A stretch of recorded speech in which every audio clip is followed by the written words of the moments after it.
the storm with your heart. Play the storm with your heart. Transition. I want to talk about the New York Knicks because they've been making a lot of moves these past few days. So they were able to trade for Mikal Bridges.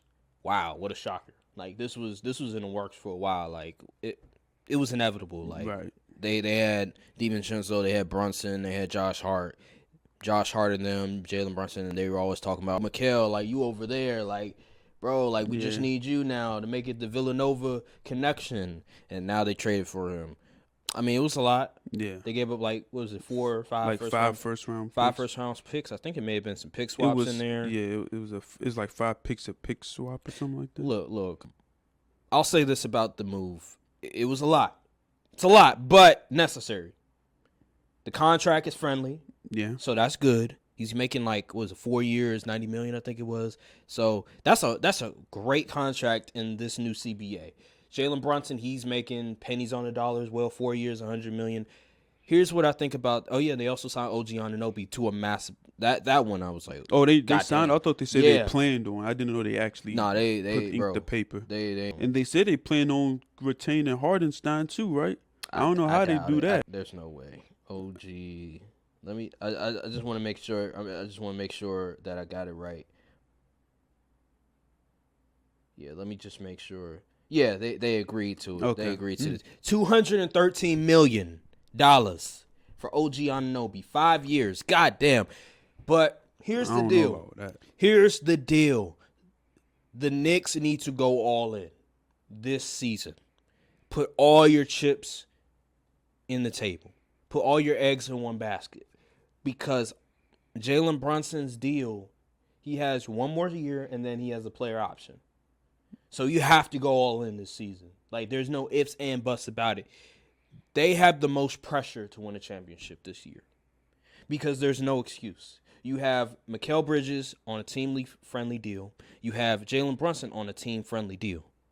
You were able to get one of the best contracts in NBA history, which is Jalen Brunson. 4 years, $100 million.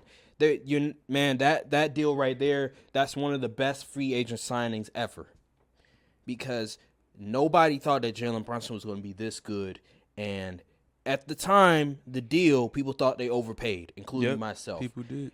4 years, $100 million for a top 15 player. You have to take advantage of that. It reminds me of the rookie quarterback deal in the NFL where you have this window where you're not paying your quarterback a lot of money. And if they're really good, you have to load up. You have to give as much talent as possible before they come to the table asking for an extension. The same thing with Jalen Brunson. So you have 1 year, New York. You have 1 year, the Knicks, and this is your time to shine. You have to put all your chips on the table. You have to put all your eggs in one basket because after this coming season, it's going to be hard for them. The cap is just the whole cap situation. They're going to be hard capped. You have to take advantage of this season. What is your thoughts on my opinion that this is the Knicks are the most pressured team to win a championship this year, and they need to go all in? I agree with they need to go all in, as you said, with the contracts and the new CBA, how the salary cap is all thing is now. Thanks C.J. McCollum and Grant Williams. Y'all hated C.J. McCollum. You hated the Warriors so much, you ruined the way free agency works. He sold his soul. Like, and they just let anybody do this stuff these days. But anywho, the most pressure to win a championship. Yes. I mean, I can't really think of any other teams that's like you have to win next year. Because the Celtics won their ring. They got their ring. They don't care. The Bucks. I mean, I don't know what the Bucks drafting dudes that average 2 points per game. I don't know what's going on. The Lakers aren't moving with any sense of urgency besides drafting Bronny in the second round. The Nuggets. I mean, they always expected to be in it as long as they got Jokic. So I think they're going to re-sign Murray too. The Timberwolves are still young. They still got young players. I gotta agree with that. They are. I guess they did. I'd say they have the most pressure because they seem to be the team that's more aggressive, as far as like we making moves so we can win immediately ASAP. So, and especially if they somehow find a way to re-sign Hardenstein, it'll be very interesting. Because I saw a report that says they want to re-sign. I don't know how that's gonna work with that all that money getting passed around. My question is with the whole Knicks, what's the plan with Julius? They gonna keep him or what? I feel like you can get rid of him. Here's the thing, though, because, again, I think, like, with Julius' contract situation, I don't think he's made – like, when you look at his contract – not making that much money? I don't think – like, obviously, he's making, like, more than $20 million. Before – don't quote me on that. Let me look at his contract real quick.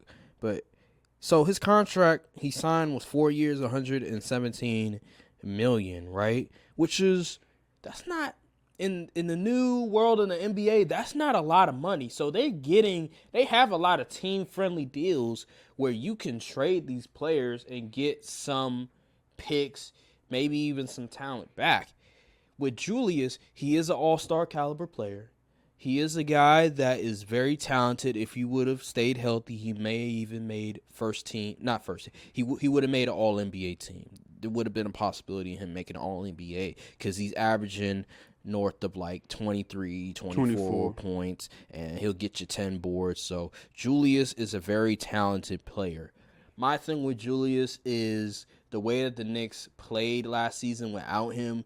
Will his play style, will it disrupt the flow of the offense? Is my thing. Because, you know, he likes to go one-on-one. He likes to take a lot of ill-advised, inefficient shots. My thing is, how will that work with the DiVincenzo's, the Mikal Bridges, the Josh Harts, when, you know, they were relying a lot on the three-point shot and the spacing was a lot better. I don't know how that works. Either way, they have options that they can go to. They can trade him. They can keep him. And they have options. I just think whatever they do, it better be for the benefit of the team. And they have a window. It's this season. There's no excuse. You have to win or it's a failure. Because Boston, as great as they are, they can be had with the right personnel. And I believe the Knicks, with the two wings that they have, Mikal and OG, in order to beat the Boston Celtics, you need wings that can defend. You need two-way wings. And they have that. They have two talented wings that can get a bucket, that can stretch the floor, and that can guard your two best players on the perimeter, and that's Jason Tatum and Jalen Brown. So you have that taken care of. And then you have a shot maker in Jalen Brunson who can hit big shots. That's great. Now you need bigs. Hardenstein's free agent. What's going on with what's his name? That center, Mitchell Robinson. What's going on with him? You have to figure that whole thing out. And another thing, we already know with Tom Thibodeau, the whole minutes thing. He going to play his guys a lot of minutes. Yo, yeah. So we have to figure that out as well. Mitchell Robinson, do you want to keep him? He's injury prone. That's a risk you're going to have to make, or you're going to have to trade him. Maybe you add Mitchell and Julius to a trade package. There's a lot of different things that they can do. I don't think this is the end for the Knicks. I think there's more moves to be had because free agency hasn't started yet, obviously. But they already made huge moves.